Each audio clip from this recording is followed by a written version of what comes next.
Hey designer, you're listening to episode 146. In today's episode, I'm sharing truth number 5 in the CEO Summer School series. I'm diving into what I know for sure about building and leading a supportive, effective team that's going to help you reach your financial and creative goals. This episode goes way beyond who to hire and instead focuses on how you engage with your team as a creative CEO to create the most clarity and impact for everyone, you included.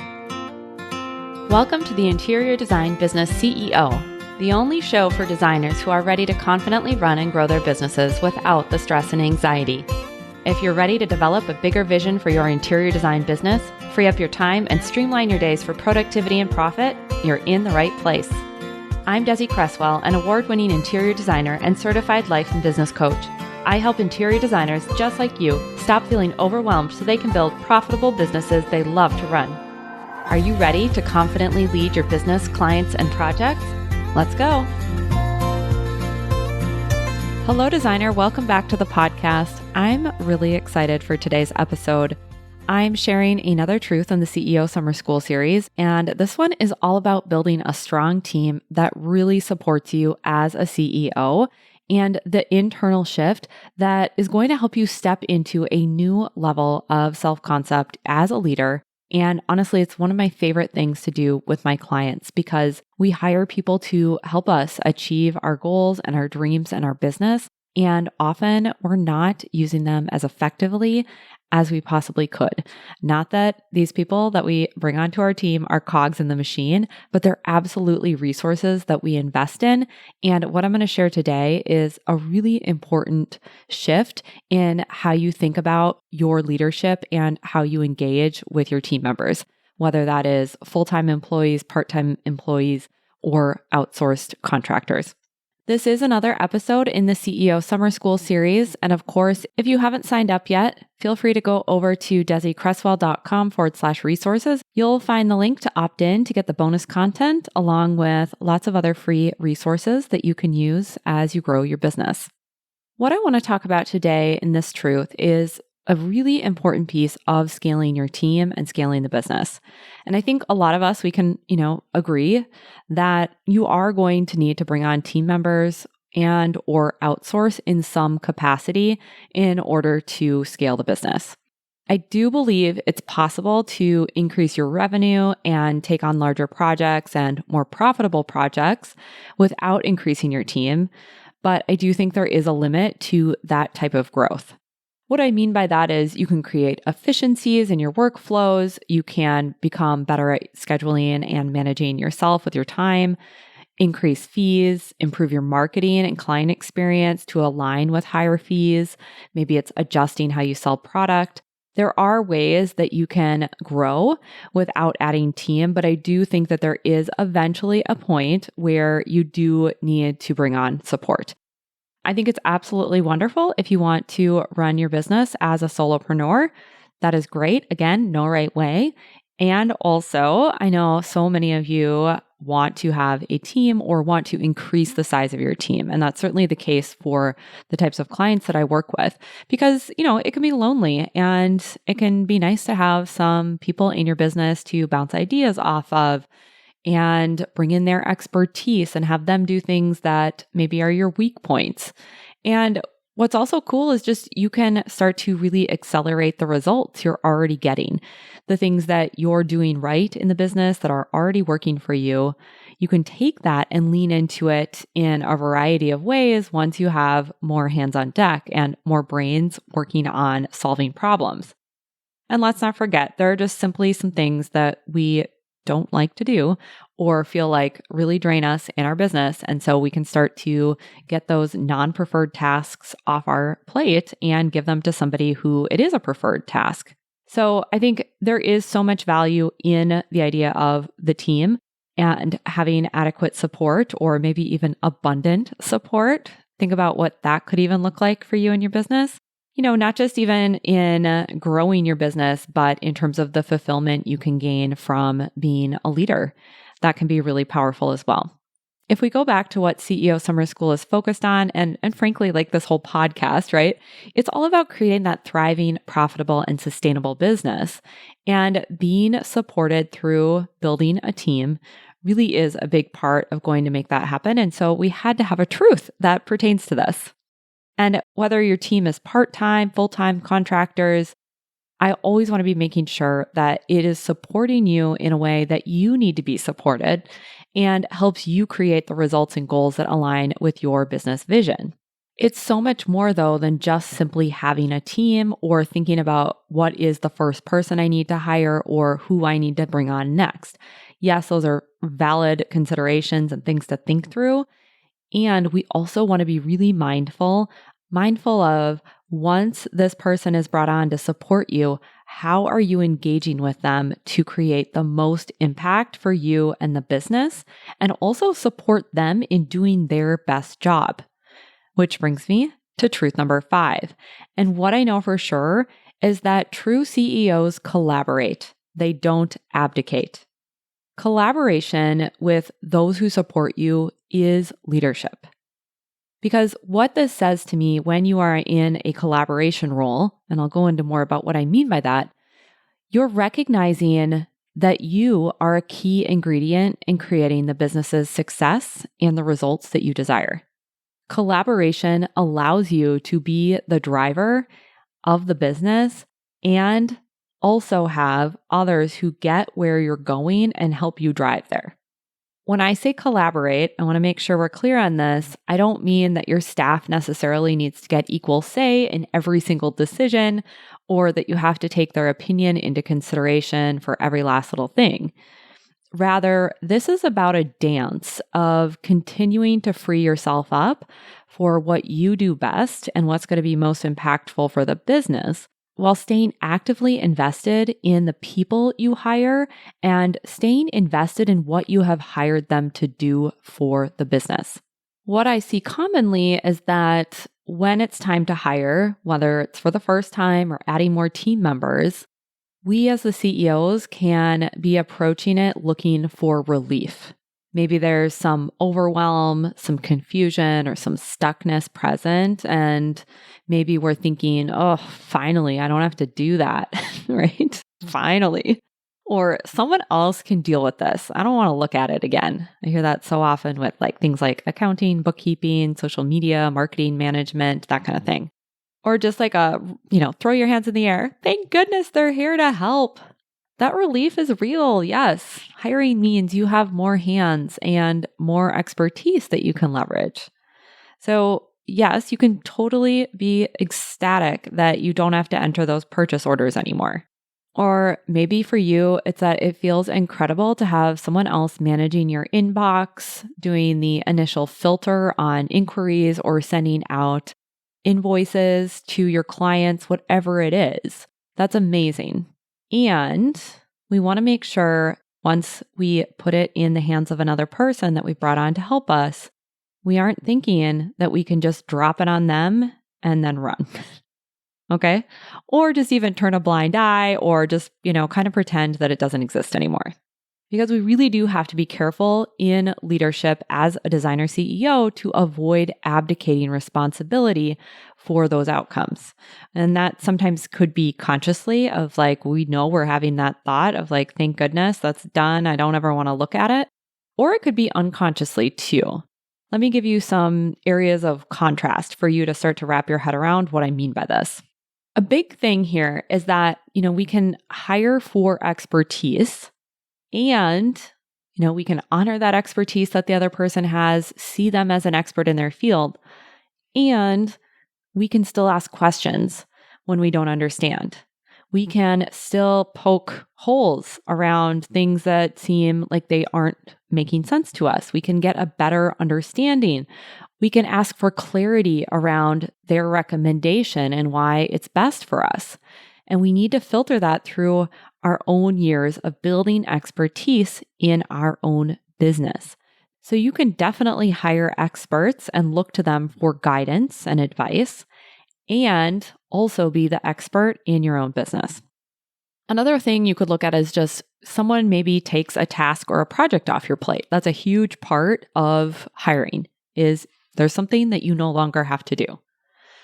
And that also doesn't mean that you're still not responsible for the outcomes and making sure those are met and making sure that those are done in a timely manner and that they are aligned with your goals. This is not micromanaging or being on top of them every last day, but you do need to have a process or system in place to help them reach those outcomes in the way that you want them done. This could also mean you take into consideration alternative perspectives, whether that is from a team member or one of those experts you hire. And you also can give yourself permission, and I suggest you do, to be the final decision maker. Another example might be that you delegate to a more experienced team member who really can lead in the business. And you can also remember that you need to still show up to give them mentorship, feedback, and accountability. What I hope that you're seeing through some of these contrasts that I'm sharing is that it's both. You're handing off and you're still holding. Let me give you some examples too from my own business, because sometimes it's not so black and white and it can be a little bit more subtle. So in my business, I've had some instances where it hasn't been like, I'm not going to look at this at all, but rather little parts that maybe I wasn't interested in or as interested in thinking about, or I just hadn't created the time to show up fully to my responsibility in that collaborative relationship through the support I'd hired.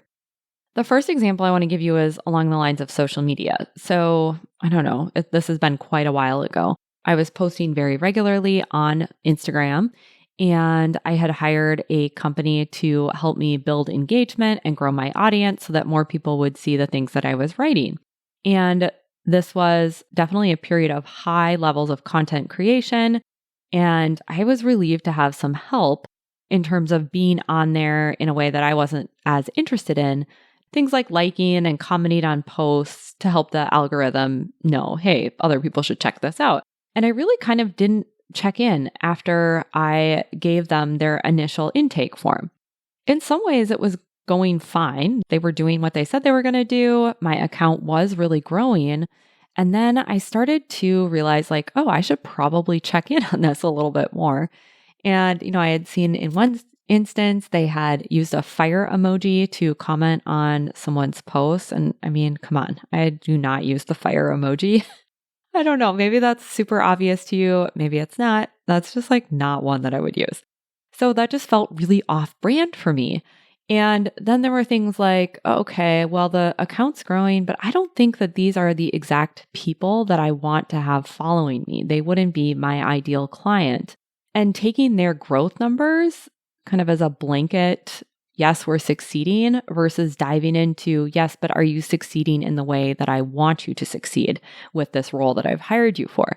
So then seeing that, I was able to take back what actually is my responsibility in that collaborative relationship and make some decisions about how I wanted to move forward. There was another time where I told my assistant I need to get this Google Drive organized. And I thought, well, this is her job. She's supposed to organize things for me. And I didn't give her the format I wanted. But what ended up happening is she set it up with her standard organization, which this was someone who worked for multiple clients. And the way that she organized it was just like not intuitive to my process at all. And on paper, yes, it worked, but it was not what I needed as the business owner. So in kind of, I think, unconsciously trying to save myself some time by not thinking through what that organization would be, I ended up creating more work for myself and her on the back end of that because I went into abdication, not collaboration to begin with. I'll give you one more example around accounting. I feel like this is a big one where we can start to abdicate. And in this instance, it was, I think, a really busy period of time in the business. And I unconsciously started to look at reviewing the monthly P&L as just this thing I had to check off my list. And it became like okay, monthly to do. Yep. Okay. I looked at it, get it done as fast as possible, really forgetting that I needed to, yes, trust this bookkeeper as an expert and also look at those numbers through what makes sense for me, what I know is going on in the business. And I was able to catch this really big misassignment of an expense where she had assigned it as an income. So I would have ended up paying taxes on a bunch of money that I hadn't even made instead of being able to take it as a deduction. So it's like these sort of subtle things too, I think, where it's not like we're blatantly saying I'm not going to pay attention, although I think that comes up, but where we kind of just lose our grip on what's going on. And it makes things a lot harder than they need to be, especially when we think about how hiring is going to help things be easier for us.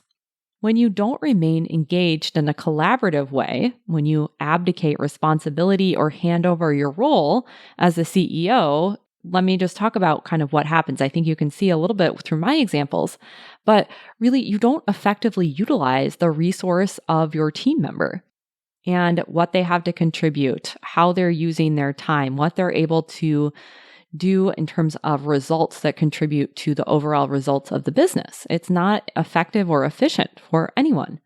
It can also really lead to inconsistent experiences of your company.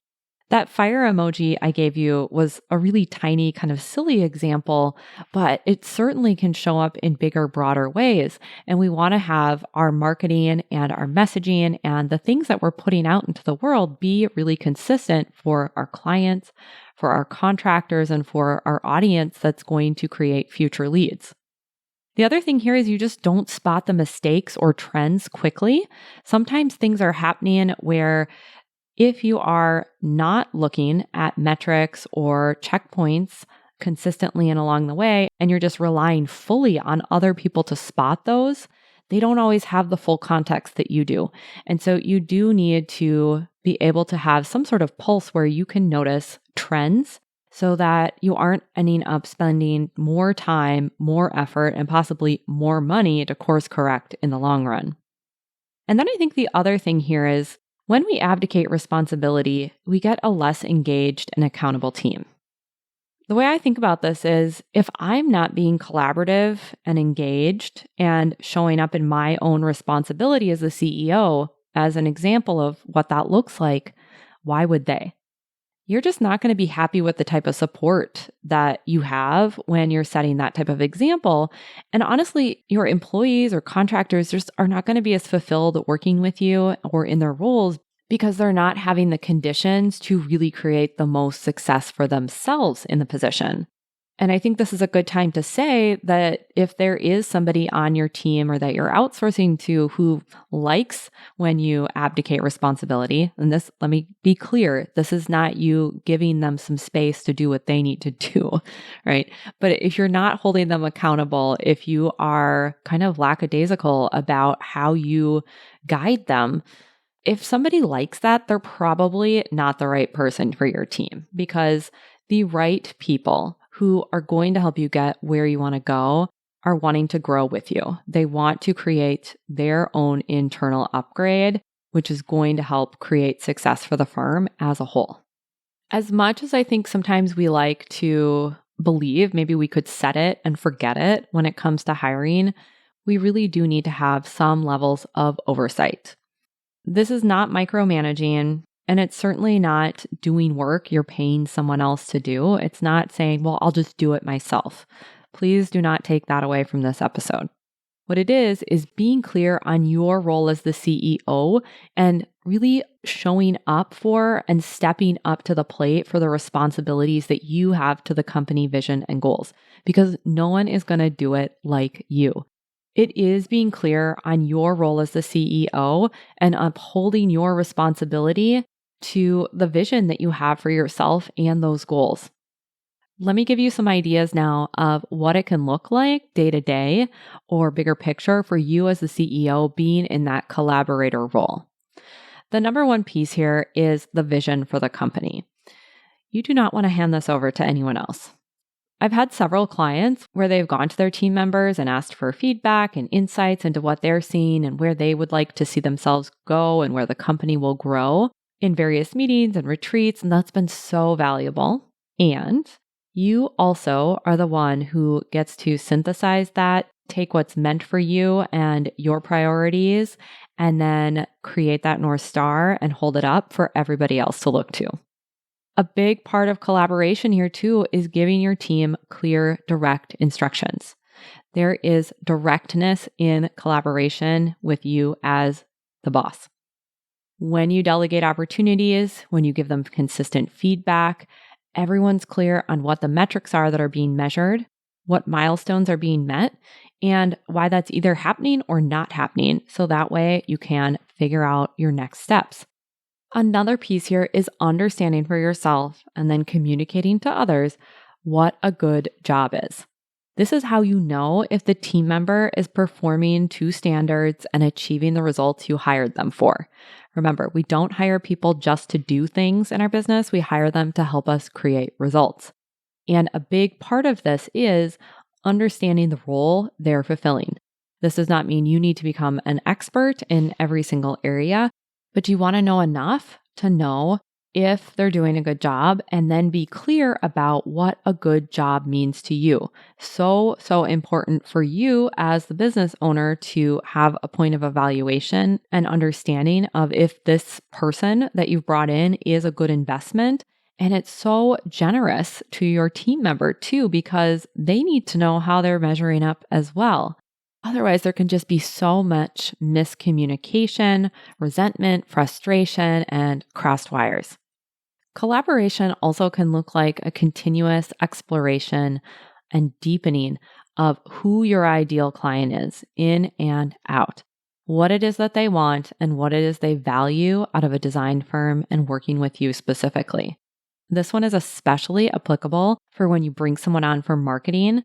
So that way you aren't making them guess. They probably have a process for helping to draw all of this out of you and help you even flesh it out more. That is amazing.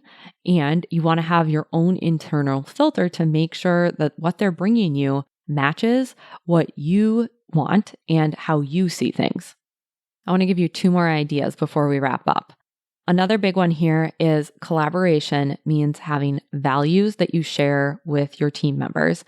You can use these as a way to filter hiring decisions and then also in accountability conversations and feedback sessions, whether that's a quarterly review or a monthly check-in. Know what these are and share them and use them in your collaboration as you're thinking about what improvements you might be making to the business. What is next for your next level of growth? Look at your values, see if those align, and collaborate not even just with your team, but what's most important to you as the business owner to help guide you. The last one I'll say here is making sure that you have systems in place or have given direction to put them into the business so that it works for how you operate. This can be a great place to get feedback and input from the team and help understand how they work as well. And also aligning it with what is the client experience we want? How do we want our workflow to go? What works best for you as the CEO in terms of reviewing the team works and having them continue to move forward with whatever they've been delegated? This truth is definitely going to require you to step into greater levels of leadership. It's also going to ask you to become more of a CEO in terms of your self-concept and who you see yourself to be as the decision maker, the person who is direct and clear and asks for what they want and asks questions when they aren't getting what they want and holding others accountable. That's all of that internal work that we were talking about in a previous truth. So in some ways, yes, it is more responsibility, but it is really different from over-functioning and over-responsibility, which is something I talked about in episode 134, and it's titled Burnout Prevention. So if you think, oh, I'm needing a little bit more clarity on that, I want to have some more contrast over what this looks like, that could be a good companion episode for you.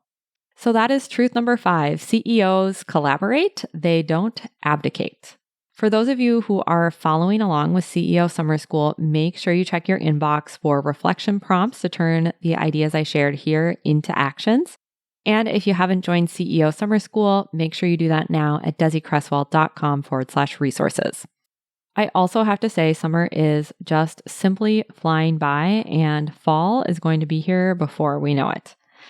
If you're interested or have been thinking about working together one-on-one, make sure you add your name to the one-on-one coaching waitlist. You can go to DesiCresswell.com and find all of the information there. It's also just a really good idea to get on my newsletter list in general. Every Monday, I send out a quick note called Monday Mindset. If you love the podcast, you will love that Monday note from me. It's the best way to make sure that you are aware of the latest and greatest. And I've got some ideas about what I might want to do in the fall in terms of maybe some pop-up coaching, some strategy sessions. We'll see. But that's the best way to get the latest from me.